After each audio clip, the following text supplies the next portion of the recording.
Salut, c'est Marion Lefebvre. Aujourd'hui, c'est Diane Jean, journaliste et productrice à Binge Audio, qui prend les rênes de Programme B. Bonne écoute et à bientôt.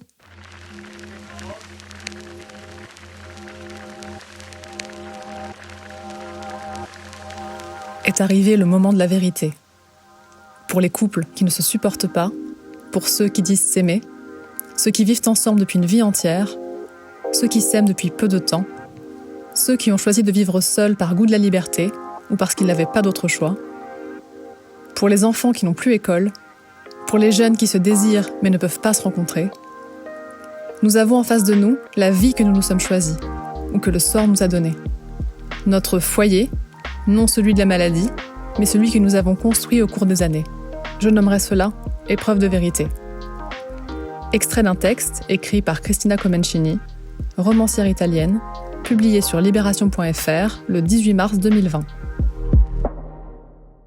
Hello, ici Diane Jean.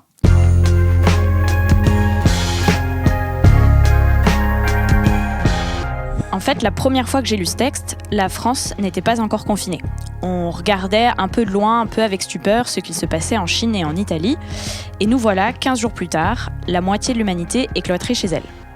Enfin, la moitié, celles et ceux qui le peuvent, parce qu'on n'a pas toutes et tous un endroit où se claquemurer. L'épreuve de vérité dont parle Cristina Comencini, certaines et certains la vivent seuls ou isolés. C'est ce que Marion Lefebvre vous raconte dans l'épisode précédent. D'autres traversent cette épreuve à plusieurs. Quels impacts le confinement a sur nos vies à 2, à 3, voire plus ? Comment faire pour tolérer, respecter l'autre quand on est soi-même angoissé, débordé, à cran, malade ou exposé au virus à cause de son travail ? Et pourquoi raconter ce qu'il se passe chez les unes, les uns et les autres ? C'est important. Vivre à plusieurs, c'est notre épisode du jour. Bienvenue dans Programme B.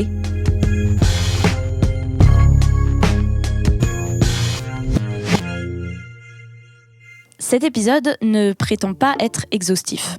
Il a été préparé depuis mon 17 mètres carrés parisien à partir de lectures, observations, interviews téléphoniques et avant tout, de vos témoignages. D'ailleurs, merci, on a reçu pas mal de notes vocales, comme par exemple... Bonjour, je m'appelle Coralie et actuellement nous sommes en confinement, jour 4, avec ma compagne et notre chat Loulou. On a aussi reçu ça. Je sais que c'est cette petite, en fait, je sais que c'est elle. Elle a mangé mon labello. Et c'est typiquement des petits trucs comme ça qui me font me dire qu'en fait, je ne peux pas. Voilà, ce confinement, ça ne va pas. À chaque fois que je me dis que si, ça va bien, ça va mieux, et ben non, voilà. Il y a un moment donné où les choses dérapent. Et, enfin, mon labello, c'est vraiment... je sais pas comment vous expliquer. Il faut toujours que j'ai du labello. C'est trop important. Mais là, non. Elle m'a croqué dans mon labello. Ouais, ok, vous allez me dire Loulou, l'histoire du labello, c'est mignon, mais on s'en fout, l'urgence elle est ailleurs, elle est au masque, au test. Sauf que l'urgence, elle est aussi chez soi. Le confinement à plusieurs peut être synonyme de danger. Le 30 mars, Marlène Schiappa, secrétaire d'État à l'égalité femmes-hommes, constate dans un communiqué une hausse des violences conjugales depuis le début du confinement. D'ailleurs, si vous êtes concerné, des liens pour vous aider se trouvent dans la description de l'épisode. Bref, ce que nous vivons chez nous, avec d'autres, est au moins aussi important que ce que nous vivons dehors.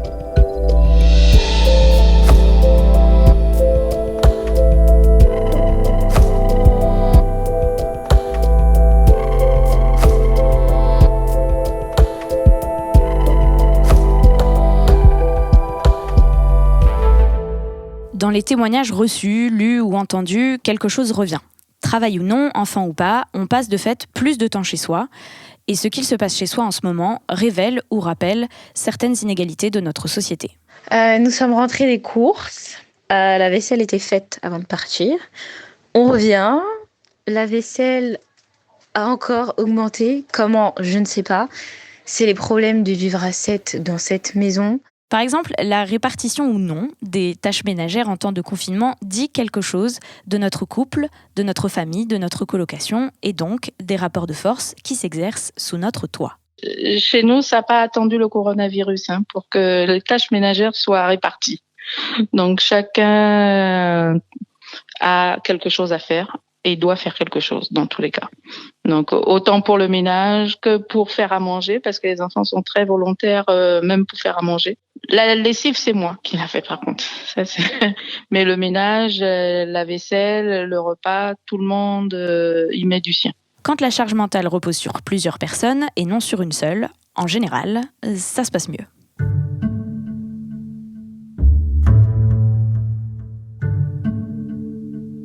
D'après l'INSEE, on est 2 sur 3 à vivre avec au moins une autre personne. Un ou une partenaire, un ou une enfant, un ou une parent, un ou une coloc. Enfin, 2 sur 3, c'est en temps normal. Donc d'habitude je vis sur Paris et là je suis rentrée du coup chez mes parents et la cohabitation est un peu difficile. C'est la première fois qu'on se retrouve en fait tous ensemble en non-stop à la maison et c'est vraiment plus compliqué que ce qu'on avait pensé en fait. Depuis le début de cette pandémie, certaines et certains ont vite fait de se réfugier chez leurs proches et les retrouvailles se passent plus ou moins bien. Alors il y a un truc qui a plutôt occupé une grosse partie de la soirée d'hier, c'était de me prendre la tête avec mon père. Voilà, sur un point de vue politique, sur un truc genre le classique, hein, le repas du dimanche un peu arrosé. Bah pareil, sauf que là c'est tous les soirs. Donc voilà, ça va être long 15 jours. Le confinement, c'est un moyen de se rapprocher de nos familles, mais chez moi c'est la guerre, c'est devenu Koh-Lanta, et à la fin il en restera qu'un. Confinement jour 4, ma mère craque, elle me dit d'aller faire un tour et qu'elle perd à l'amende. Alors oui, on a reçu beaucoup de témoignages d'ados, de jeunes adultes, c'est normal, c'est le cœur de notre audience, mais côté parents, c'est à peu près le même son de cloche. Il n'y a qu'à voir le nombre de guides de, je cite, survie qui pullulent à leur intention depuis le 17 mars. D'ailleurs, dans ces guides, on parle beaucoup des relations parents-enfants et beaucoup moins des relations frères-sœurs.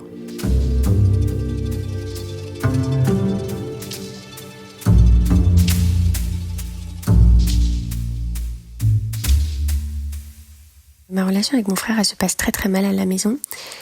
Et en fait, je sais pas comment la vivre. Mon frère ne respecte pas les règles du gouvernement parce qu'il ne les accepte pas.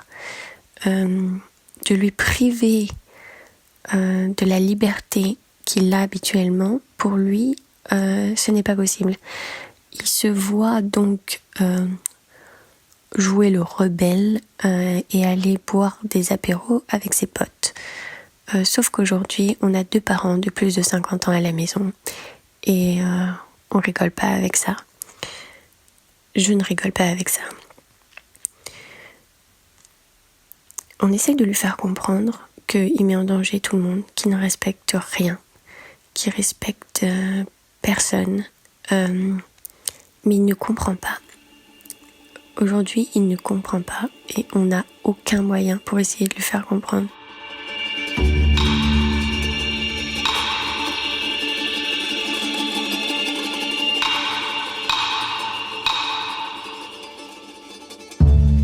Les guides, tutos, articles que j'ai vus passer donnent des conseils sur comment être de bons parents ou comment être un bon partenaire, hétéro en général, mais finalement pas grand-chose sur comment être un bon frère, une bonne mère célibataire, un bon ex, des bons parents divorcés ou une bonne coloc. La manière dont nos institutions et nos médias nous accompagnent en ce moment dit aussi beaucoup des liens et des relations qui sont valorisés dans notre société. Alors il est minuit 51, je suis dans ma chambre toute seule, je viens de finir de regarder une vidéo YouTube et je vais travailler un peu parce que il y a tout le monde qui est au salon en train de regarder les Simpsons et j'ai pas de bruit, du coup je le fais maintenant parce que je sais que lundi je vais me lever à 11h, je vais pas travailler, il y aura beaucoup de bruit parce que oui. Alors il faut savoir que quand je télétravaille chez moi, et on n'a pas de bureau avec ma sœur, du coup on travaille sur notre lit, donc moi lit est égal à dormir. Donc quand je me réveille, quand je suis debout et que les gens font du bruit au salon, ma mère, tout ce qu'elle trouve à dire c'est « Alors nous sommes des êtres vivants, du coup nous devons parler, nous avons le droit de parler ». Voilà, bon, la pause était de courte durée. Mon frère vient de rentrer dans la chambre, c'est-à-dire qu'il va faire énormément de bruit, comme à son habitude. Et voilà, je vais travailler jusqu'à au moins, je pense, 2h du matin. En préparant cet épisode, j'ai découvert l'existence de la proxémie. Il s'agit d'une discipline scientifique très sérieuses que les architectes connaissent bien. Nous modulons, réglons sans cesse la distance physique qui nous sépare des autres, et ce pour notre propre équilibre. Selon Edward Hall, anthropologue américain à l'origine de la proxémie, l'intimité a des frontières qu'il ne faut surtout pas franchir. Et ce n'est pas qu'une question de confort, les risques sont sérieux, augmentation de comportements violents, addictifs ou dépressifs. Bonjour, je m'appelle Françoise Mathieu, je suis avec mon conjoint Philippe Cagnon dans ce paquebot, dans une chambre, dans une cabine de à peu près 20 mètres carrés. Bon, évidemment, la possibilité de pouvoir ou non régler cette distance est contrainte par notre environnement. C'est le cas de ce couple qui se retrouvait cloîtré pendant plusieurs jours dans la cabine d'un paquebot qui, transportant plusieurs passagers malades, ne trouve pas de port d'accueil. Le problème, c'est d'arriver à trouver une activité qui soit quand même, qui nous tienne quand même éveillés toute la journée. On s'oblige à se lever, à se laver, à s'habiller pour être présentable l'un à l'autre. Bien sûr, il peut y avoir quelques tensions. Nous n'avons qu'un seul accès à Internet et qu'un seul téléphone. Donc, il faut patienter pour se le passer. Il faut essayer de garder de la fantaisie l'un envers l'autre et c'est pas facile. Même si c'est notre voyage de noces, on a quand même 35 ans de vie commune. Et donc, voilà, moi, la fantaisie me lâche.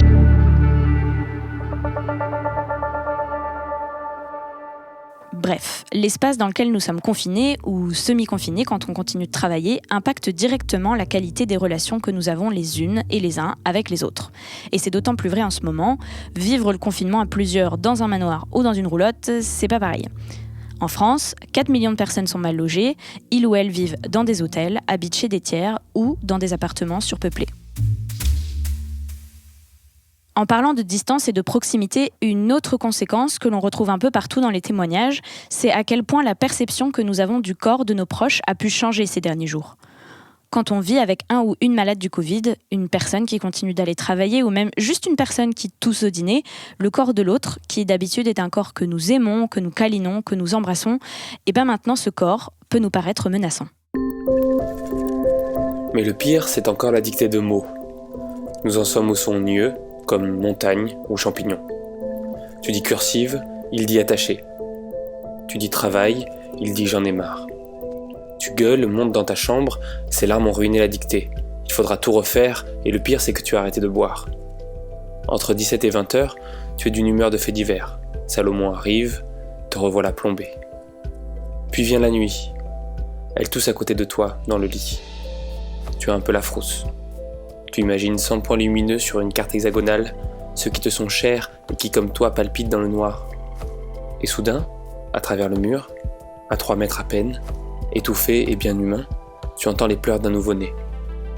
Passé le pic, il faudra qu'on discute. Les puissants, les gueux, tout le monde.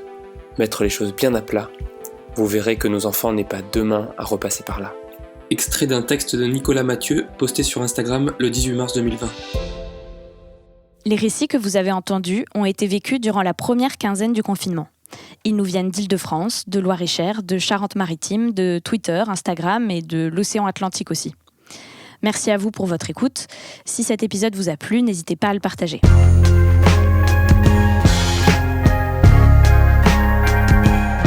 Cet épisode n'aurait pas été possible sans Lorraine Bess et Diana Batioun à la production, Mathieu Thévenon à la réalisation, Anaïs Daïka qui prête sa voix en début d'épisode, c'est d'ailleurs elle qui m'a fait découvrir ce texte. Merci aussi à Vincent Chastre, Quentin Bresson et Alban Philly qui ont lu certains de vos témoignages. D'ailleurs, continuez de nous envoyer vos notes vocales, questions, remarques, idées, envies de sujets à l'adresse programmeb@binge.audio.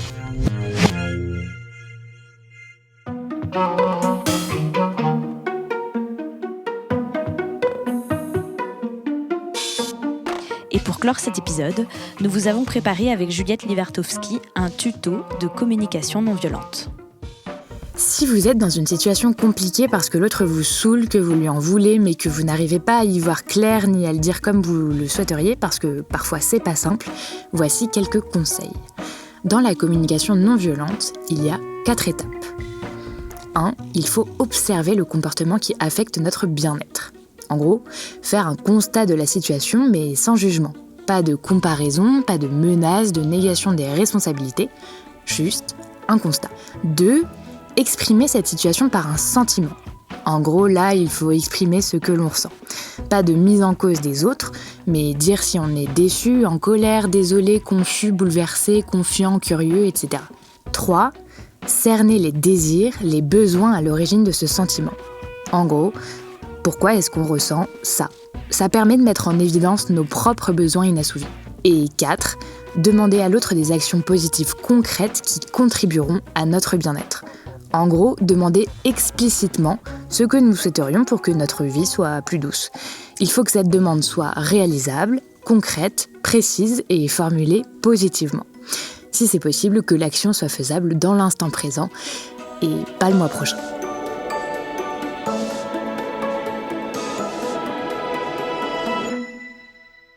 Ah et au fait, bonne nouvelle, Thomas Rozek va mieux, beaucoup mieux même. Il est de retour demain, alors rendez-vous à 18h pour un nouvel épisode.